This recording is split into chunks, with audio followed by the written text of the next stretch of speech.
But it's this lovely thing of winning without words that's brought about by this attitude that does recognize him. You see, you can either put your husband down or you can elevate him. I think it's the job of the man to elevate the wife, but it's wonderful when a wife elevates her husband. I think it's a lovely intellectual thing to do. I mean, because what we're talking about here, isn't it, is the heart, the inner person. And I was thinking, and I think we just touched upon this last time, and you've already said today, you know, God was really there in your marriage. And yes. I was blessed because I had 3 marriages. Yes. All to the same wife, I hasten to add. And certainly, maybe not quite so much the one in the registry office, but the other 2, you really sense the presence of God, and you know, and I was at a wedding just recently where you really sense the presence of God. It's great, but that in itself, saying the words and you know and making your vows, unless something is happening in the heart, those outward words aren't going to cut it, are they? Those outward words aren't going to take you all the way through your life. It's got to be something that you're doing within your heart as well as speaking out in your mouth. The trouble is, when we speak about heart, very often we think of emotion. Yes. And the problem with emotion is that emotions go up and emotions go down. So I can be full of emotion for my wife on my wedding day, and 3 weeks later, when we're back from the honeymoon, and I'm at work and I've had a bad day, and things have got wrong, and the washing machine's overflowing, and that, you know, suddenly, with the flowing out of the washing machine, so my emotion is gone. And so I think we need to think of the heart as not just a place of emotion, but a place of the will. Yes.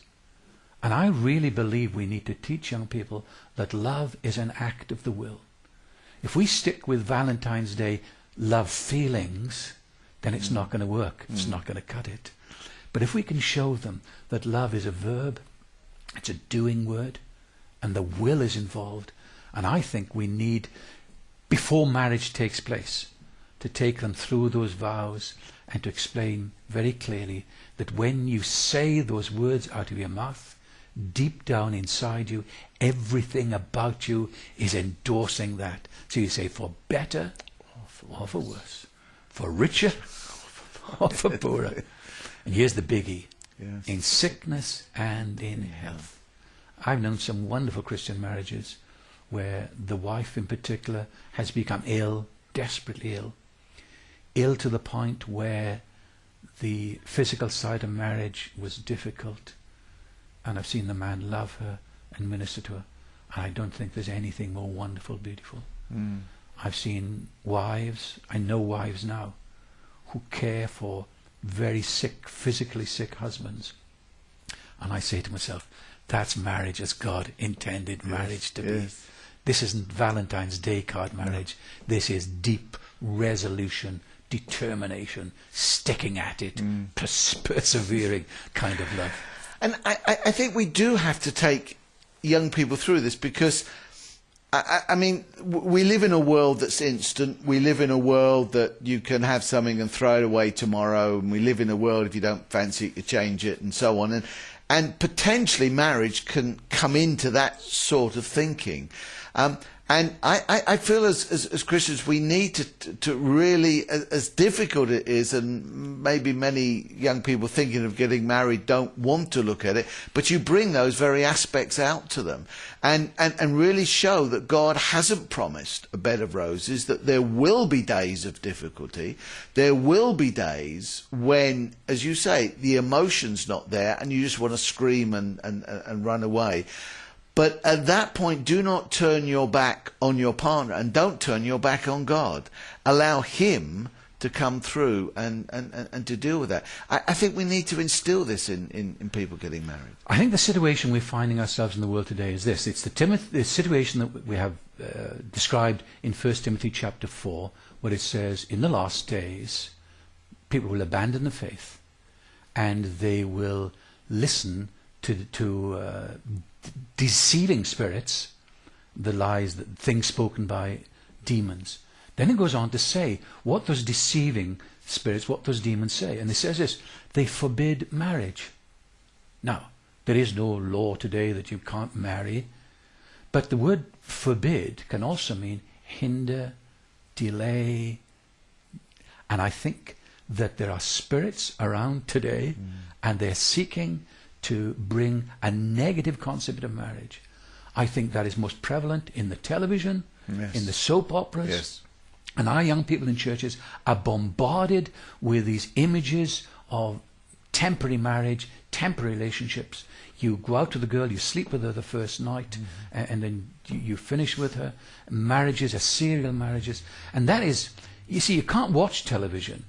You can't take these things in without being affected by them. That's right. Especially when you're bombarded with it. I'm bombarded Yes, with it yes. from all sides. Yes. And young people are shown in these serial sexual relationships. You see, they say, television doesn't have much effect on people's lives. What a nonsense. Absolutely. If it didn't have any effect, We wouldn't be watching it. yeah, we wouldn't be watching it, and the advertisers wouldn't be paying millions That's right. to try to affect what we do. That's And right. it's impossible not to be influenced by those things that are coming into our minds. And so now more than ever, Christian ministries, Christian ministers need to be setting up a standard of God's word, explaining that it isn't feelings, it's something deep to do with the will. But the feelings are nice as well. Absolutely. I mean, you both. I mean, but it is this understanding that those feelings will be stretched. At times, those feelings will be, almost at knife edge at some point, and we can't just rely on that. As you say, there's something much. And I think that's why we need to have a prolonged, not too long, but a certain length of time for courtship, Yes. so that we can see each other in our different moods, Yeah. that we do see each other in different circumstances. So then you say, well, yeah, she was a bit unhappy today, or I was in a bit of a mood today, but I still love him, or I still love her, and we stick. Amen. I think we say that too often at the end of the day with my wife. And I still love you. Still love you. Got a text here, which I think is an interesting one, and I suspect those is obviously specific for the person who sent it in. I think there will be others that would have a similar question. My wife and I are both Christians, but go to different churches for doctrinal reasons. Will this affect spiritual intimacy?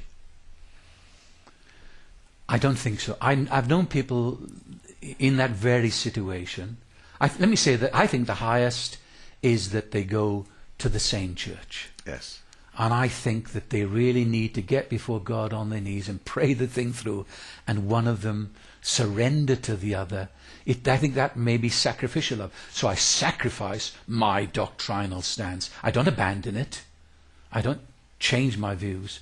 But for the sake of going to church together, being together, worshipping together, I think it's a sacrifice that's worth making. Just before you carry on, I think it's very interesting. It's for doctrinal reasons. We don't know what those doctrines are. No.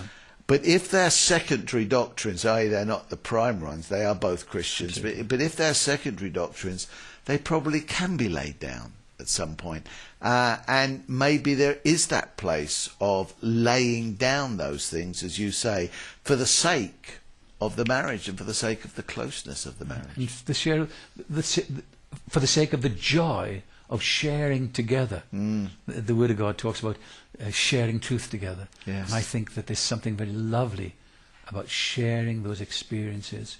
I suppose it could happen over doctrine, it could happen over worship styles, Yes, couldn't it? yes, One prefers this, same one thing. prefers Yes. the other. Yes.